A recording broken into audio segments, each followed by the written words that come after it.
여러분 안녕하세요. 오늘도 말씀 앞에 나오신 성도님들을 예수님의 이름으로 환영합니다. 오늘 보실 말씀은 마가복음 5장 25절에서 34절까지의 말씀입니다. 제가 봉독해 드리겠습니다. 12해를 혈루증으로 앓아온 한 여자가 있어 많은 의사에게 많은 괴로움을 받았고 가진 것도 다 허비하였으되 아무 효험이 없고 도리어 더 중하여졌던 차에 예수의 소문을 듣고 무리 가운데 끼어 뒤로 와서 그의 옷에 손을 대니 이는 내가 그의 옷에만 손을 대어도 구원을 받으리라 생각함일러라. 이에 그의 혈루 근원이 곧 마름에 병이 나은 줄을 몸에 깨달으니라. 예수께서 그 능력이 자기에게서 나간 줄을 곧 스스로 아시고 무리 가운데서 돌이켜 말씀하시되 누가 내 옷에 손을 대었느냐 하시니 제자들이 여짜오되 무리가 에워싸 미는 것을 보시며 누가 내게 손을 대었느냐 물으시나이까 하되 예수께서 이 일 행한 여자를 보려고 둘러보시니 여자가 자기에게 이루어진 일을 알고 두려워하여 떨며 와서 그 앞에 엎드려 모든 사실을 여쭈니 예수께서 이르시되 딸아 내 믿음이 너를 구원하였으니 평안히 가라 내 병에서 놓여 건강할지어다. 아멘. 네, 어느새 9월 말이 다가오고 있습니다. 아침 저녁으로 날씨가 꽤 쌀쌀하니 건강 유의하시기 바랍니다. 네, 오늘 말씀의 이해를 조금 더 성도님들께 돕기 위하여 율법과 이스라엘의 문화에 대해서 잠시 짚어보는 시간을 먼저 가져보도록 하겠습니다. 오늘 이야기의 주인공인 이 이름 없는 여인은 12년이라는 긴 시간 동안 혈루증이라는 병을 앓고 있었습니다. 먼저 혈루증이란 자궁의 이상으로 피가 흐르는 것으로 이해하시면 되겠는데요. 이와 더불어 우리가 하나 알아보길 원합니다. 바로 이러한 병을 앓고 있던 사람들은 율법에서는 부정한 사람으로 간주한다는 것입니다. 레위기 15장 19절을 한번 읽어드리겠습니다. 어떤 여인이 유출을 하되 그의 몸에 그의 유출이 피이면 이레 동안 불결하니 그를 만지는 자마다 저녁까지 부정할 것이요. 네, 방금 읽어드린 레위기 말씀을 통해 알 수 있듯이 당시 유대인들은 이러한 상태에 놓여 있는 사람들을 부정하게 여겼고 이와 접촉을 하는 사람들까지 부정한 것으로 간주했습니다. 고로 이 여인은 무려 12년이라는 시간을 부정한 사람으로 지내온 것인데요. 당연히 이 여인은 사회적으로, 경제적으로, 그리고 영적으로도 버림받은 삶을 살았을 것입니다. 또한 본문 26절을 보시면 많은 의사에게 많은 괴로움을 받았고 가진 것도 다 허비하였으되 아무 효험이 없고 도리어 더 중하였던 차에 라고 기록되어 있습니다. 이 여인은 돈은 돈대로 나가고 주위에 있던 사람들마저 떠나고 이 여인에게 남은 것, 이 여인이 가진 것은 아무것도 없었습니다. 그러나 그런 그녀에게 마지막 희망이 있었습니다. 바로 예수님이었죠. 오늘 말씀을 통해서 우리가 깨닫기 원하는 것은 한 여인의 간절함과 절박함 속에서도 포기하지 않은 믿음이 만들어낸 놀라운 회복, 그리고 두려움에 쌓여있던 한 영혼의 삶을 사랑으로 품으신 예수님의 이야기를 통해서 하나님 아버지의 마음을 다시금 누려보는 시간이 되기를 소망합니다. 자, 그럼 먼저 여인의 입장을 한번 보도록 하겠습니다. 먼저 이 이름 없는 여인의 상황을 다시 한번 재조명해 볼 텐데요. 이 여인은 당장 12년이라는 시간을 고통 가운데 살았습니다. 그러나 그녀를 더욱 비참하게 만드는 것은 그녀를 바라보는 사람들의 시선과 의지하고 기댈 곳 하나 없는 자신의 처지였을 것입니다. 아마 집단 따돌림이나 왕따를 넘어 모든 사람들의 적대 속에 살아왔을 텐데요. 한 집단이 한 사람을 대놓고 무시하고 소외하는 것이 얼마나 고통스러운지는 겪어보지 않으면 그 누구도 모를 것입니다. 그러나 이 여인은 10년이 훌쩍 넘는 세월을 그러한 고통 가운데 살아왔던 것이죠. 얼마나 힘들었을까요? 하지만 그런 그녀에게 정말 마지막 희망이 있었습니다. 본문 27절에서 이 여인은 예수님의 소문을 듣고 무리 가운데로 뛰어 들어갔다고 합니다. 다시 한번 말씀드리자면 이 여인은 당시 문화에서는 부정한 여인이었습니다.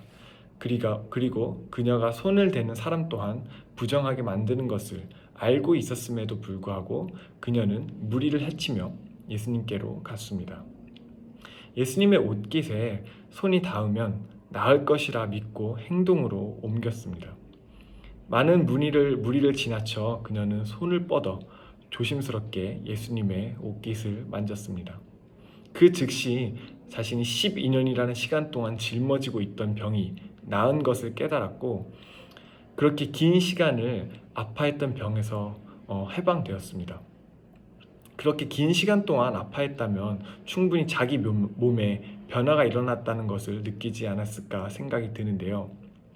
이제 그녀는 완전히 병에서 치유가 되었지만 그렇다고 해서 그 당시에 지금 놓여져 있던 그 여인의 상황이 끝이 난 것은 아닙니다.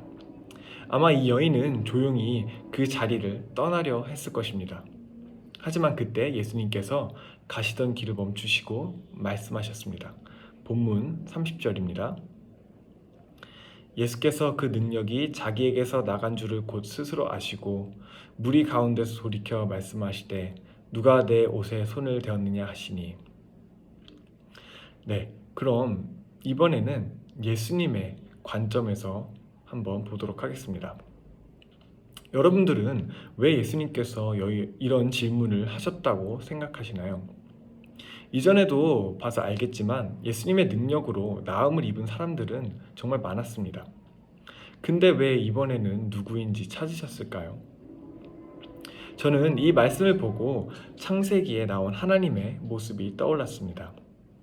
아담과 하와가 선악과를 먹고 하나님의 낯을 피했을 때 하나님께서는 동산을 거니시며 아담을 찾으셨습니다. 그때 하나님께서는 아담이 어디 있는지 모르셨을까요? 하나님께서는 아담을 찾아서 아담의 잘못을 책망하기 위해 아담을 과연 찾으셨을까요? 하나님께서는 아담이 자신의 잘못을 뉘우치고 하나님 앞에 나와 잘못을 고백하고 자신의 연약함을 인정하기 원하셨을 것입니다. 사랑이 많으시고 자비가 넘치시는 하나님이십니다. 그리고 하나님은 우리를 용서하기 원하시는 분이시죠. 하나님은 무엇보다 더 우리와 깊은 관계를 맺기 원하십니다. 이처럼 예수님 또한 자신의 옷에 손을 댄 여인, 이 가엾은 영혼을 만나 관계를 맺기 원하신 것입니다. 예수님께서는 그 여인이 누구인지 아시지 않으셨을까요? 그렇게 오랜 시간 동안 아픔과 고통 속에서 힘들게 살았던 그녀를 만나 하나님 아버지의 사랑을 확인시켜주고 싶지 않으셨을까요? 그리고 결국 그 여인은 예수님 앞에 나아옵니다. 그리고는 그동안 있었던 일들, 그녀가 겪은 모든 아픔들을 예수님에게 다 토해냈습니다. 그 여인은 얼마나 사랑과 관심이 고팠을까요? 얼마나 자신의 이야기를 누군가에게 하고 싶었을까요? 아마 예수님께서는 이 여인의 모든 이야기를 그 자리에서 다 들어주셨을 것입니다. 비록 앞에 말씀에서 나오는 회당장 야이로의 딸에게 가는 길이었음에도 예수님께서는 지금 예수님 발 앞에 엎드려 있는 이 여인이 그 어느 누구보다 소중했을 것입니다. 그렇게 예수님은 그 여인을 친히 만나 주셨습니다. 하지만 여기서 하나 잊고 넘어가서는 안 되는 게 있습니다. 지금 이 여인의 행동은 많은 사람들의 인상을 찌푸리게 만들고 심지어는 이 여인을 잡아서 죽일 수도 있는 상황입니다. 이 여인이 어떤 상태였죠? 그녀는 부정한 상태에서 예수님에게 접촉했고 또한 그 과정 가운데 여러 사람들과의 접촉도 불가피했을 것입니다. 그 여인은 병이 나았으니 조용히 갈 수도 있는 상황이었지만 예수님께서는 그 여인을 찾아내 모든 일을 그 많은 사람들이 듣는 앞에서 고백하게 하셨습니다. 이 여인은 말씀에 나와 있듯이 분명 두려웠을 것입니다. 이제 막 병에서 나았는데 죽을 수도 있는 상황에 놓인 것입니다. 그렇다면 이 여인이 이런 위험에 놓이게 될 것이라는 사실을 예수님께서는 모르셨을까요? 당연히 아니겠죠. 예수님의 마음과 뜻을 이해하기 위해 본문 34절을 다시 한번 다 같이 읽어보겠습니다. 예수께서 이르시되 따라 내 믿음이 너를 구원하였으니 평안히 가라 내 병에서 놓여 건강할지어다. 예수님께서는 자신에게서 어떤 능력이 나가 여인이 나은 것에 초점을 두고자 하지 않으셨습니다. 그녀의 믿음이 그녀 자신을 구원하였다고 예수님께서는 말씀하셨습니다. 한번 생각해 볼까요?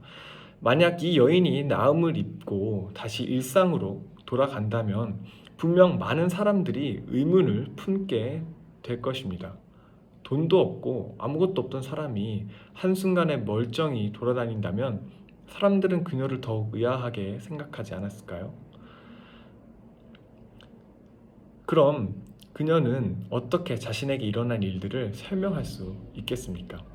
몰래 예수님의 옷깃에 손을 대어 나았다고 솔직하게 고백한다면 그때는 정말 누가 그 여인을 죽여도 구해줄 사람이 없을 것입니다. 그렇다고 의사에게 치료받았다고 하는 것은 더욱더 말도 안 되는 일이겠죠. 돈이 없었으니까요. 그래서 예수님께서는 그런 상황을 미리 사전에 방지하신 것입니다. 예수님께서는 그 누구도 묻지 않았는데 직접 자신의 입으로 말씀하십니다. 딸아, 내 믿음이 너를 구원하였다. 그러니 이제는 불안해하지도 두려워하지도 말고 평안히 가라. 이제는 건강하게 내 삶을 살아라. 이것이 바로 하나님 아버지의 마음이 아니겠습니까? 한 영혼을 향한 하나님의 안타까운 마음, 긍휼, 사랑, 이것이 지금 바로 우리를 바라보시는 하나님의 시선입니다. 오늘 본문 말씀은 신앙생활을 하면서 한 번씩은 꼭 듣게 되는 내용이 아닐까 싶습니다. 저 또한 그랬으니까요. 그리고 아마 대부분의 사람들은 두려움을 무릅쓴 이 여인의 놀라운 믿음에 초점을 맞추지 않을까 싶습니다. 이 여인의 믿음을 절대 간과하는 것은 아닙니다. 하지만 오늘 말씀을 통해서 사랑하는 성도님들께 전달하고 싶은 메시지는 바로 예수님이 갖고 계신 하나님 아버지의 마음과 사랑, 그리고 우리 한 영혼을 위한 배려입니다. 예수님께서는 이 여인을 딸아라고 부르셨습니다. 그녀를 하나님의 자녀로, 한 가족으로 초대하고 관계의 회복을 이뤄주신 것이죠. 이제 이 여인은 더 이상 혼자가 아닙니다. 사랑하는 성도 여러분, 성도님들의 삶 속에 오랜 시간 동안 풀리지 않고 해결되지 않는 일이 혹시 있으신가요? 그 답답함과 절박한 마음, 그 누가 다 헤아릴 수 있겠습니까? 어쩌면 모두가 너무도 잘 알고 쉽게 하는 말일 수 있겠지만 그럼에도 이렇게 여러분께 말씀드리기 원합니다. 하나님께서 여러분들의 상황과 그리고 무엇보다 그 마음을 잘 알고 계십니다. 나보다 나를 더 잘 아시는 분이 바로 하나님이십니다. 그러니 하나님 앞에, 예수님 앞에 나아가십시오. 예수님께서는 지금도 우리를 찾으십니다.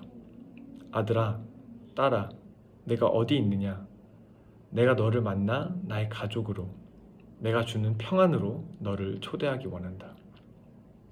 주님의 이런 음성에 반응하십시오. 엎드려서 그동안 솔직하게 토해내지 못한 것들을 다 주님께 아뢰 때 우리 주님 들어주시고 우리에게 참 평안을 주실 것입니다. 그리고 그 평안 속으로 들어가시는 우리 사랑동산교회 성도님들이 되시기를 주님의 이름으로 축복합니다. 기도하겠습니다. 사랑이 풍성하신 하나님 감사합니다. 그 12해를 고통 가운데 살았던, 외로움 가운데 살았던 그 여인을 친히 만나주시고 평안을 허락해 주셨습니다. 그리고 그녀를 딸아라고 하나님의 가족으로 삼아 주셨습니다. 하나님, 그때의 그 은혜가, 그 사랑이 지금 우리에게도 동일하게 부어지고 있음을 믿습니다. 그 사랑을 힘입어 살게 하시고 그 평안 속에서 하루하루를 살아가게 하여 주시옵소서. 감사드리며 예수님의 이름으로 기도합니다. 아멘.